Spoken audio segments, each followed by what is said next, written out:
So, you finally had an idea for a new business, but now you're wondering, is my idea any good? Well, stick around because I'm going to show you how I research a new business idea, and I'm going to show you how to find out exactly what the customer wants to buy. My name is Sam Gibbs and I run Founders Launch Hub. We help aspiring UK entrepreneurs to design, to build, and to launch their new businesses. So this is the problem. Product research is the first area where new businesses start to go really wrong. And studies have shown that 1 in 3 businesses will fail because they create a product with no market need. In basic terms, this means they've created a product that nobody wants to buy. Now, obviously we want to avoid this situation. So how do we solve this? Well, I'm going to show you how to resolve this issue. Firstly, we're going to look at how we work out and make sure there is growing demand for our product idea. Number 2, how to find out the exact pain points and the desires that are motivating your customer to buy from you. Number 3, how to find out who your competitors are. And then I have 2 massive marketing tips for you that will be a game changer down the road. All right, enough with the intros, let's crack on.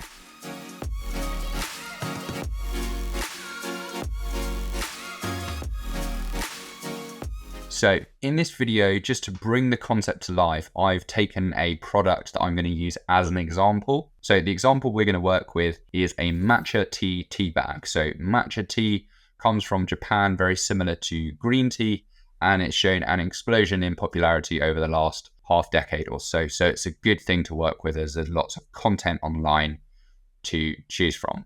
Okay, let's start with the first point, which is how to see if your market is growing.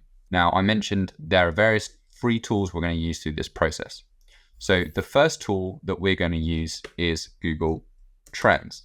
Google Trends shows you all the search volume on Google. Now, what I've done here is I've put in matcha as a search term, and Google Trends will show you how much matcha has been searched for over a period of time. So I've included all the Google data. So for Google Trends, you can go back to 2004. So I've included that data. And here you can see that matcha is growing in terms of search volume over time. And it's been increasing up until the present day. Now, this does not necessarily mean for sure the product is popular, but it's a very good proxy. I mean, you wouldn't want to see interest in matcha online declining. So it's really positive to see that it's a growing trend. The next tool we're going to use is simply just Google search. So for identifying is there growing demand for my product, we're going to use Google search. And we're going to be looking at things like what type of studies are there or what information say about trend data. So I popped into Google search and this is what I can see about matcha. So on this article here, it's saying UK matcha tea industry is expected to experience significant growth. The global tea market will reach 5 billion by 2031, and that's a 2.5 increase from where we are now, within a CCAR, that's compound annual growth rate of 10% year on year. So you can see here that there's research available in the public domain that suggests it's going to be a growing product. So this is a positive indication for us. So this is our first point done. Is our product growing in the market? And our first point here is yes, it's a growing market. So now we move on to our second area of research, which is what are the pain points and desires of our ideal customers? Okay, now that we've established that it is a growing market for our product, it's time to get under the skin of our customers. We really want to get a good understanding of them, find out what makes them tick. So we're going to be looking into their pain points and their desires. So there's 4 tools I like to use for this particular task. The first one is a website called answerthepublic.com. They have a free version. I think you get a couple of 2 to 3 free searches per day. This is a really useful tool. What it does is show you all the questions that are being asked on Google about a particular search term. So continuing with our product example, I've typed in matcha tea, and you can see what people are asking. The way this wheel is organized is into different question types. So who, what, where, why, how questions. So we can read these questions and we can start to get a sense of what our customers are thinking, what they're curious about, what they want to know about. And these will give us a good read on what they are seeking and what types of things they are interested in. And then we can channel this into our product. Now, when we're doing this stage of research, the things we're thinking about are features of our product, delivery method, so that's the packaging and how we get the product into the customer's hand, and finally, the sales messaging. So think about how the information that you gather falls into those buckets. Now, looking at this example here for matcha tea bags, interestingly, the first question, most popular question is, are matcha tea bags as good as the powder? So that's useful to know because that's a blocker or a concern that people have. So maybe in your sales messaging, you might have taste just as good as the powder as your headline or as part of your copy. Or maybe you need to do some product development and you need to make sure the taste is as comparable as people that do just the powdered version on its own. Now, if we go down the other questions that are at the top here, you see you've got 4 questions that are all related to health benefits. Are matcha tea lattes good for you? Are they healthy? Again, is matcha tea good for you? So there's clearly a theme here around health. You've got a pain point, which is customers are clearly responding to a drive and a longing to be more healthy. They feel unhealthy at the moment and they're looking for ways to feel healthier. So this is something we want to include in our development ideas. Now, I won't go through all of this, there's loads of detail here, but you would, doing this properly, look at all of these components. Now, moving on to my next tool, it is Facebook. Now, I know this might seem quite old school to look at and use Facebook, but it's still a wealth of information because of 2 things, because of pages and groups. The groups are still really used and they're really, really good for product research because people speak openly about their issues, concerns, and questions. Now, I put in matcha tea here, and you can see a whole load of groups come up. The trick is to find ones with frequent posts. So here you've got 2 posts a week, 2 posts a week. You've got others that are only got 2 posts a month. So I've gone onto this one here, Matcha Lovers Only, with 1,500 people on it. And we can start to see the types of things that people are doing and looking at with regards to matcha tea. So interestingly here, we've got a couple of questions from people. So how strong do you like your matcha? There's a question here for kind of newbies going like, how strong should I make it? Or how strong do other people like? Again, this might be a product idea. Could it be that you say your tea bags are something like get the perfect strength every time? So you would factor in these questions into how you build and shape your product. Let's look at another question here. I'm planning on switching from coffee to matcha for overall healthier lifestyle. Suggestions would be appreciated. So again, you've got 2 angles here. You've got a healthy aspect, which we've talked about. You've also got people are wondering about how they switch from coffee to matcha. So this might be a client group for you or a niche for you, current coffee drinkers who are looking for an alternative, something to switch to. So you can factor this into your targeting and the types of customers, really useful information. And then there's other things here about presentation. So you can use this to inform maybe your packaging, your look and feel. You've got different ways people are consuming matcha. So it just builds up a picture of how matcha is being used by the customers of it. Okay, the 4th tool I like to use is Reddit. If you haven't heard of Reddit, it's a social media platform. It's filled with groups known as subreddits. So if you want to look at what's going on there, I've gone to Google and I've typed in Reddit matcha. And you can see our matcha, that is the subreddit for matcha. And there's pretty much like a group for anything on Reddit. If you can think of it, there'll probably be a group. So matcha, no different. We can look at what people are asking, and saying about matcha online. I pulled out a particular post that I thought was useful, which was Matcha Beginner. So this one's talking about their first time consuming matcha and about sort of being like a newbie to it. And this person ordered their first matcha powder off Amazon, was really excited about it, but did not have a good experience. So tasted awful, smelled like grass, tasted bitter as well. Can anyone recommend good matcha that's not bitter? So a few angles here. It's coming back to your product. How do you help people transition into the product and to consume it easily and well and to be successful the first time. That's the type of thing you want to be honing into. You can also see that people are going and asking for suggestions online. So you want to make your product, you want to accommodate that. You want to make it very easy for people to search your product and go, oh, okay, this is easy to use. I just drop the tea bag in and away I go, and it's going to taste good. The final tool I like to use is a website called Quora. So Quora is a question and answer website. If you've been Googling a particular question, you've probably seen it. This screen shows what comes up when you put in Quora matcha tea. So again, this is really useful because this shows you the questions that your customers are asking about the product, their concerns, what they want to know more about. Again, really rich information that you can use to either shape features or inform your copy and your sales language.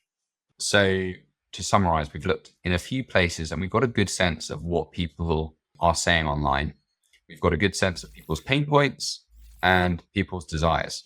A lot of pain points around health, kind of uncertainty with how to drink and consume matcha and the right way to do it. And desires, people are looking for easy preparation, accessibility.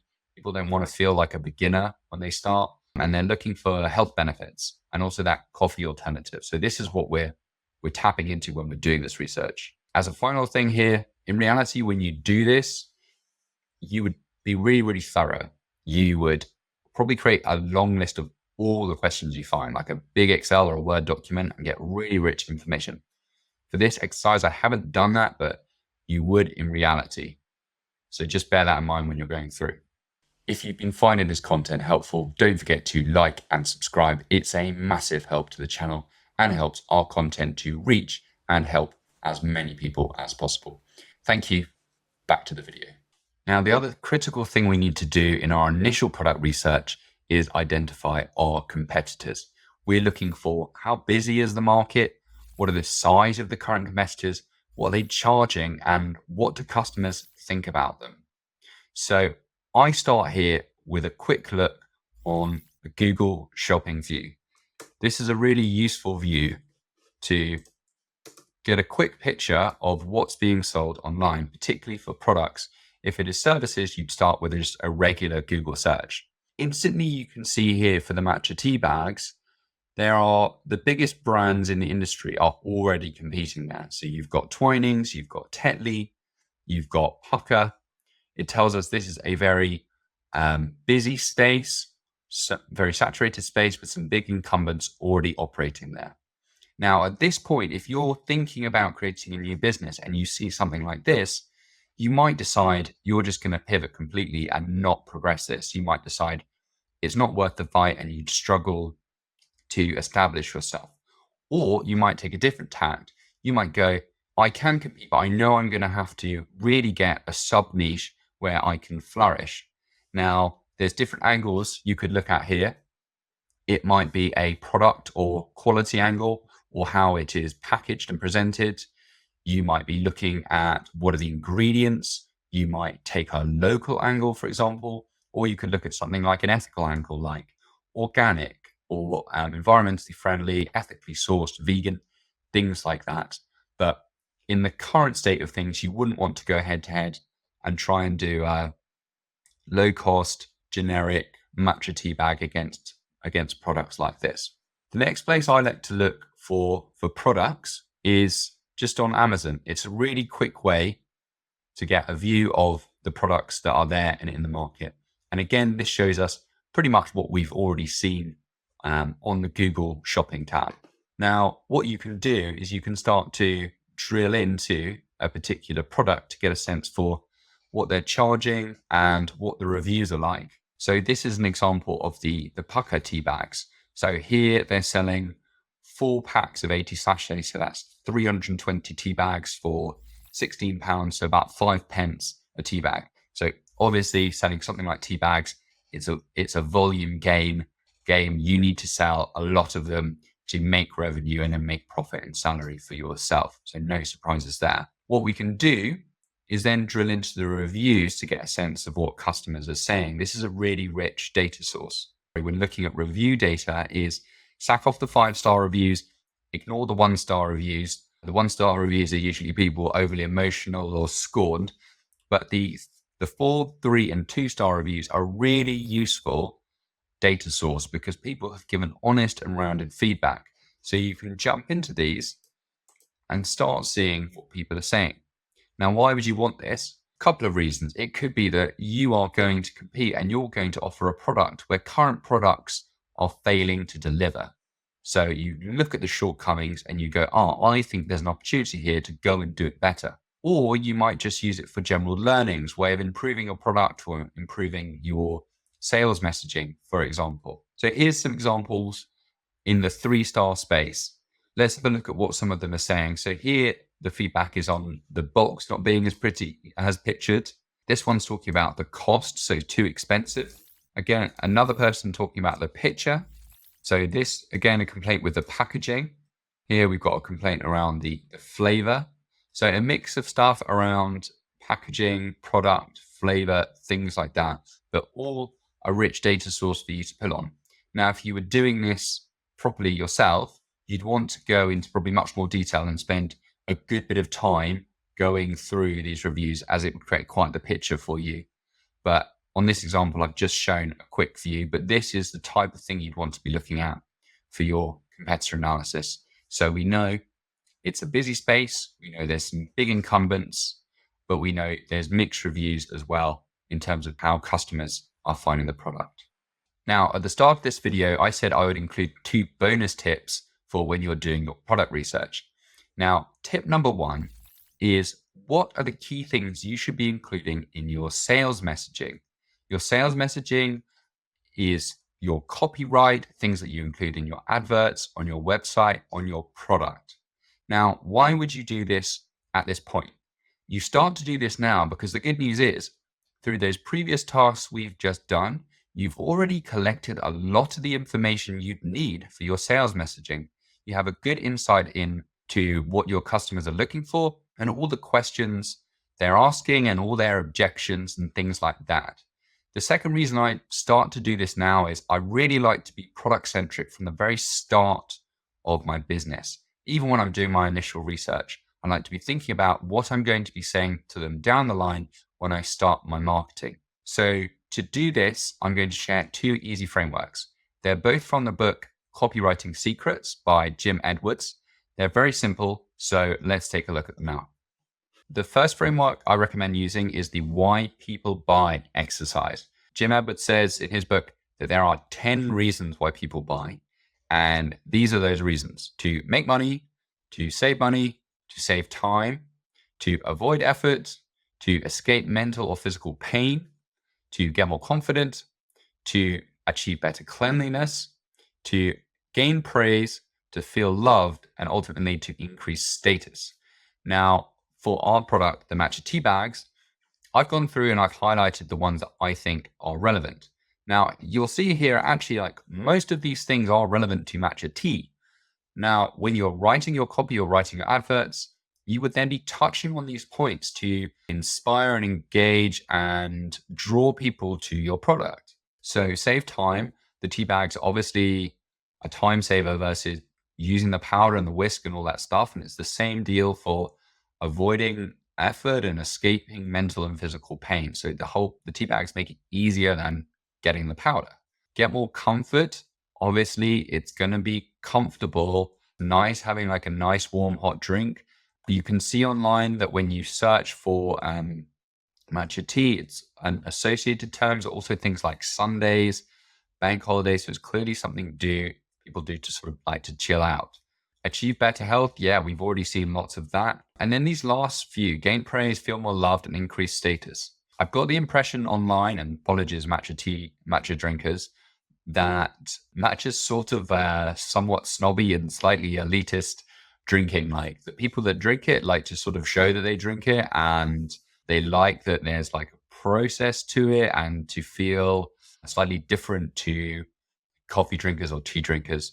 So there's an angle to hit on there about feeling a little bit different and perhaps a little bit like high status by drinking matcha rather than just being an ordinary tea or coffee drinker.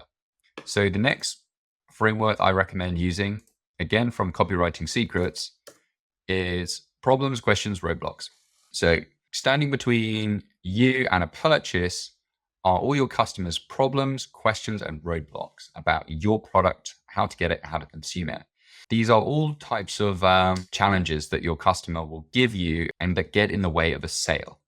So you want to be working out all the problems they'll have with consuming your product, or the questions they'll have about consuming it. Will it work? How do I do it? Etc. And all the roadblocks. Where do I get it? Is it going to be good? I don't have time, etc., etc. These are all challenges from the customer, and in your sales copy, you need to be answering all of these. The next question we want to look at is where and how we reach our target customer. This is critical to get right because you can waste so much time in your outreach if you're looking in the wrong place, and so much money with your ads if you're not getting the targeting right. So it's a really important step to get correct.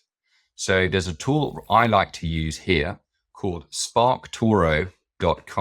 SparkToro, again, has a free version that you can use.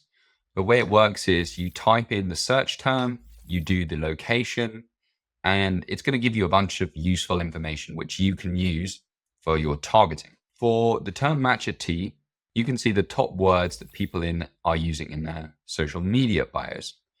And you can see the top hashtags they use and the top phrases they use on social media. So these are the types of things that you want to be putting into your own hashtags, your own copy on your social media, as then it's going to show up in the right places and it's going to have the right followers. It's also useful actually because, again, it's another thing that people are showing is associated with drinking matcha. So we've talked about this already, the concept of like the lazy Sunday, so afternoon tea, bank holiday. There's definitely a theme there around how this is drunk. So maybe something around your advertising as well can be linked with, do you do more around holidays, weekends, Sundays, things like that.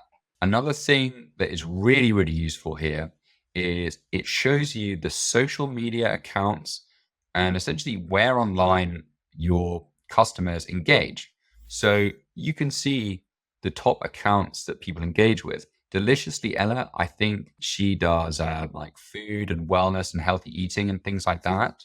So 17% of people that like matcha also follow her. So if you're able to target her followers online, that's a really, really good way to target your audience. You can see some of the other social content they engage with. You can see the websites that you use down here. So really good for seeing where your customer hangs out online. What's also good here is you can see the media they consume. So it shows you the podcast people listen to. It shows you the YouTube channels they subscribe to. Also the press they read, and again, subreddits. So coming back to Reddit again and where people are at online. All of this builds a really rich picture. It's where you can do cold reach out to people. It's where you can place ads. It's who you can follow online, and it's the language you can use in your copy. Really useful stuff. So let's wrap up. Now, these are the tools we've used in this video, all free or free versions. So a really easy way to start getting information about your product or product idea. And what did we learn during this research? We saw that it's a growing market, but we also saw that there are some big incumbents in the space. So if you wanted to enter this market, you need to think carefully about how you are entering it.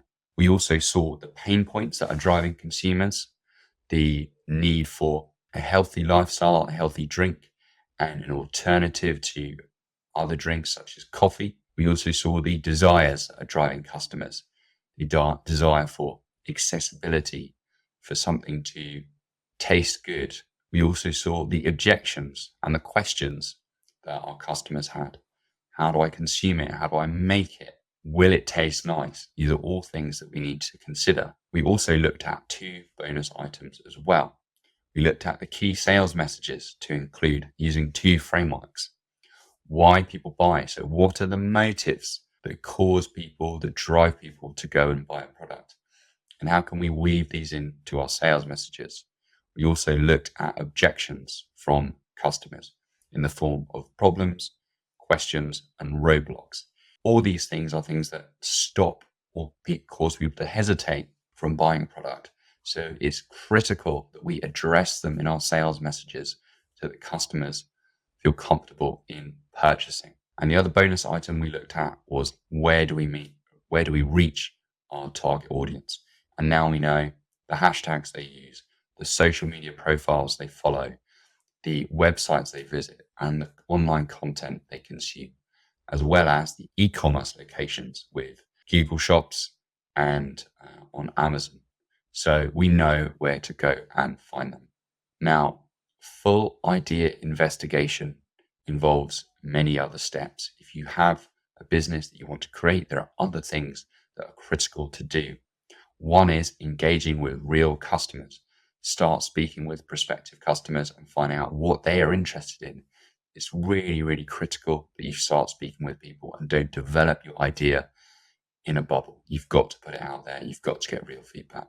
The other thing you'd want to do is test your idea. Maybe you'd run a minimum viable product. Maybe you do samples. Maybe if it was a service, you might do some work without charge to get some initial engagement from the customer. And then the final thing you'd want to do is obviously work out if your idea is financially viable. How much does it cost to make it? How much can you charge? What's your profit margin, and what volume can you sell? Now, this is what we're going to be doing in the next video in this series. So if you like this and you want to know more about working out, is an idea financially viable, then follow the link below and you can see the next video in that series. If you're finding this content useful, but you still have questions about how to move your business forwards, then we offer a free, no pressure 60-minute strategy call where we can work on a topic or issue that's relevant to your business. We'll come up with a plan for you on the call to get you unstuck and help accelerate your business progress. Spaces are limited, so use the link here to book in your call now. Looking forward to speaking with you soon. All right, it's been amazing speaking with you. I really hope you've enjoyed this material and you found it useful. Best of luck with your new business, and I will see you soon. My name is Sam. Goodbye for now.